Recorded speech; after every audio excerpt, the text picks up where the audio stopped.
Hello student, स्वागत है आप सभी का एसएसटी पे। तो स्टूडेंट्स, हम देख रहे हैं class 10th Hindi most important chapter. इसके पहले चैप्टर को हम देख रहे हैं जो कि बहुत ज्यादा इंपॉर्टेंट हो जाता है, जो कि सूरदास जी द्वारा ये लिखा गया है, जिसका चैप्टर का नाम है पद। इसके हमने दो पद को हमने इसके पहले उसके काफी अच्छे से शब्द और उसके अर्थ, उसके एकदम व्याख्यान को बहुत ही अच्छे से हमने देखा और समझा पढ़ा था। अगर आपने वो वाली वीडियो नहीं देखी तो एक बार आप जाके उसे कृपया करके देख जरूर लीजिए, ताकि आपको एकदम स्पष्ट हो जाए। और आज हम तीसरे वाले को हम देखने वाले हैं, जो कि बहुत ज्यादा इंपॉर्टेंट हो जाने वाला है। क्या है कि किलकत कान्हा घुटुनवन आवत, किलकत कान्हा घुटुनवन आवत, मणिमय कनंग नंद के आंगन बिंब पकड़े धावत।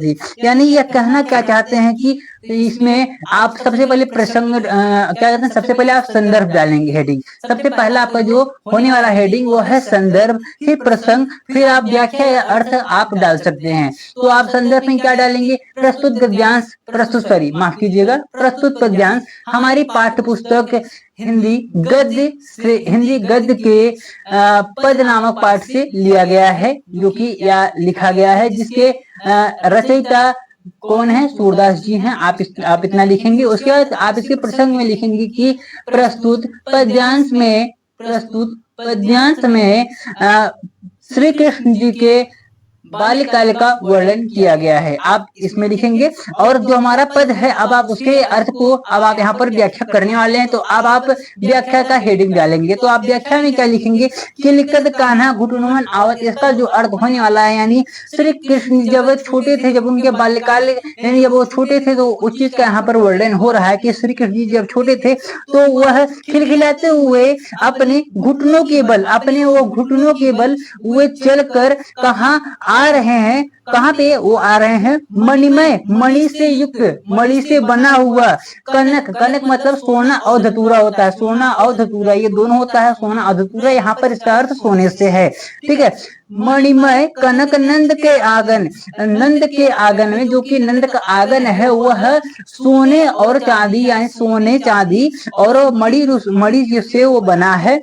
और बिंब पकड़े धावत, वो अपनी परछाई को पकड़ने के लिए दौड़ रहे हैं। हो सकता है आपको कुछ क्लियर ना हो रहा हो, आपको एक बार क्लियर हो जाएगा, क्योंकि मैंने एक लाइन पढ़ लिया। इसका पूरा नियम होता है, पहले आप एक लाइन इसको अच्छे से पढ़ लीजिए। किलकत कान्हा घुटुनवन आवती, कान्हा जी, श्री कृष्ण जी अपने घुटनों के बल खिलखिलाते हुए वह चल रहे हैं, यानी आ रहे हैं। मणिमय कनक नंद के आंगन, मणि से युक्त आंगन में, मणि से यानी आप यहाँ पर सोना होना भी बोल सकते हैं, क्योंकि यहाँ पर सोना भी है। सोने और मणियों से युक्त बना हुआ आंगन में श्री कृष्ण अपने घुटनों के बल पे आ रहे हैं और बिंब पकड़े को धावत, और वो अपनी परछाई को पकड़ने के लिए दौड़ रहे हैं। कबहू निहारे हरि आप को छाव को, कभी हरि मतलब भगवान श्री कृष्ण अपनी परछाई को देख चुके हैं और करें सो पकड़ना चाहते, और उसको पकड़ना चाहते हैं। यानी श्री कृष्ण जी जब अपनी परछाई को देखते हैं, जब अपनी प्रतिबिंब को देखते हैं, तो उसको पकड़ने चाहते हैं, उसके लिए वो दौड़ रहे हैं। कहाँ पे? नंद के मणि और सोने से बने हुए आंगन में वो अपने घुटने के बल वह चल रहे हैं, वह दौड़ रहे हैं अपनी परछाई को पकड़ने के लिए, और पकड़ने के लिए वह खिलखिला रहे हैं, वह हंस रहे हैं। किलकत हंसत राजत द्वे दतिया, किलकत हंसत राजत द्वे दतिया, पुनि पुनि तिह अवगाहति। यानी जब वह खिलखिलाकर हंस रहे हैं, तो उनके आगे के जो दो दांत हैं, वो देखने में बहुत ही सुशोभित हो रहे हैं, वो देखने में बहुत ही ज्यादा अच्छे लग रहे हैं। और बार बार जब वो हंस रहे हैं, तो देखने में ज्यादा वो है सुशोभित हो रहे हैं। कनक भूमि कर पग छाया, कनक भूमि कर पग छाया, यह उपमा इक रजती। तो देखिए यहाँ पर क्या कहें? कनक भूमि, कनक मतलब भूमि, जो ये आपकी जमीन है, ये सोने जैसी भूमि, यह सोने जैसी ये पृथ्वी है, जहाँ पे भगवान श्री कृष्ण का की ये परछाई पड़ रही है, उससे कर पग, हाथों और पैरों की जो ये परछाई पड़ रही है, भगवान श्री कृष्ण की हाथों और पैरों की जो परछाई पड़ रही है, उससे यह उपमा उनको दी जा रही है। कैसी उपमा दी जा रही है कि करी बार प्रतिपद प्रतिमन वसुधा कमल बैठी सजनी, बाल दशा सुख निहार जसोदा पुण्य नंद बुलावती। कैसी उनको क्या कहते हैं कि उपमा मिल रही है कि उनके हाथों पैरों की जो परछाई बन रही है जमीन पे, तो ऐसा लग रहा है कि मानो मानो पृथ्वी ने भगवान श्री कृष्ण को बैठने के लिए क्या बनाया है, कमल का आसन सजाया है। कमल का आसन सजाया है। भगवान श्री कृष्ण की जो परछाई भूमि, कैसी भूमि, सोने जैसी भूमि पर जो परछाई पड़ रही है, तो ऐसा प्रतीत हो रहा है कि जैसे इस सोने जैसी भूमि ने भगवान श्री कृष्ण के लिए उनके लिए एक कमल का आसन बैठा रखा है। बाल दशा सुख निखरती जसोदा, इस बाल काल की इस दशा को देखकर यशोदा मैया पुन पुन नंद बुलावत है, और बार बार नंद जी जो हैं वह कृष्ण को अपनी तरफ बुलाते हैं, वह पुचकारते हैं, वह बुलाते हैं। देखिए, जब छोटे बच्चों को जब हम लोग देखते हैं तो उनको हम लोग बुलाते हैं ना प्रेम से, तो हम लोग उनको बार बार बुला रहे हैं।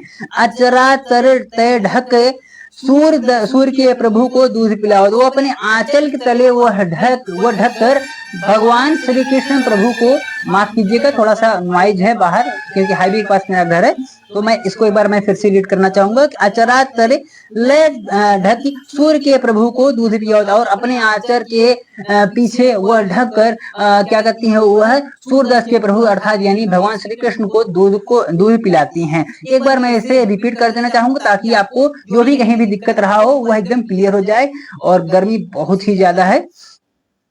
एक बार मैं इसे रिपीट कर देना चाहता हूँ। देखिए, मैं गर्मी में बैठा हूँ, यहाँ पर कोई भी फैन नहीं है, बहुत ज्यादा मैं गर्मी में बैठा हूँ, इसलिए आप लोग वीडियो एक बार लाइक कर दीजिए और शेयर कर दीजिए अपने दोस्तों के साथ, और एकदम जम के पढ़ाई कीजिए। किलकत कान्हा घुटनों आवत, यानी श्री कृष्ण जी अपने घुटने की बल आ रहे हैं, चल रहे हैं, वो भी खिलखिलाते हुए। कहाँ पर? मणिमय कनक नंद के आंगन में पकड़े धारावती, मणि से युक्त सोने से बनी हुई मणि से युक्त सोने से बनी हुई नंद के आंगन में अपनी वो परछाई को पकड़ने के लिए दौड़ रहे हैं।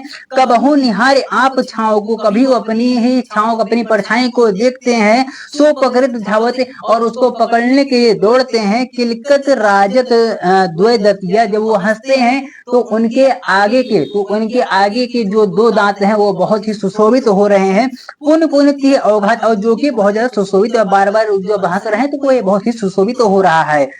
और कनक भूमि कर पग छाया, उनके हाथों पैरों की ये जो छाया है, जब ये उस कहते हैं सोने जैसी जब ये जमीन पे पड़ती है तो उनको ऐसी उपमा दी जाती है। कैसी उपमा दी जाती है कि बाल दशा करी करी प्रतिपदी वसुधा कमल बैठी सजनी, तो ऐसा मानो प्रतीत हो रहा है कि सोने जैसी बनी ये हमारी पृथ्वी भगवान श्री कृष्ण को बैठने के लिए, जमीन पे बैठने के लिए, भूमि पर बैठने के लिए यह कमल का आसन सजाए बैठी, ऐसा प्रतीत हो रहा है, ऐसी उपमा दी जाती है।